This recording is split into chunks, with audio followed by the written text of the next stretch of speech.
গরম পড়তে না পড়তেই ছেলে নিয়ে আসলো বাজার থেকে এক ব্যাগ টাটকা সবুজ গরমের নানান রকম সবজি, আর তার মধ্যে ছিল লোভনীয় সজনে ডাঁটা। সেটা দিয়েই করে ফেললাম টাটকা কাতলা মাছ দিয়ে সজনে ডাঁটার সুস্বাদু হালকা পাতলা ঝোল। এটা করবার জন্য আমি কাতলা মাছে নুন হলুদ আগে থেকেই পরিষ্কার করে ধুয়ে মাখিয়ে রেখেছিলাম।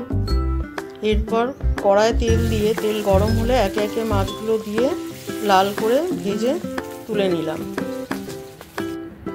এরপর ওই তেলেই কিছুটা কালো জিরে ফোড়ন দিয়ে তাতে একে একে আগে থেকে কেটে রাখা লম্বা টুকরো করে কাটা আলু, সামান্য নুন আর আগে থেকে কেটে রাখা সজনে ডাঁটা দিয়ে ভালো করে একটু ভেজে তাতে একে একে হলুদ গুঁড়ো, লঙ্কা গুঁড়ো, ধনে গুঁড়ো, জিরে গুঁড়ো দিয়ে আরও একটু নেড়ে তাতে আদা আর কাঁচা লঙ্কা আগে থেকে বেটে রেখেছিলাম, সেই আদা আর কাঁচা লঙ্কাটা দিলাম, দিয়ে আরেকটু নেড়ে সামান্য অল্প জল দিয়ে একটু কষিয়ে নিলাম।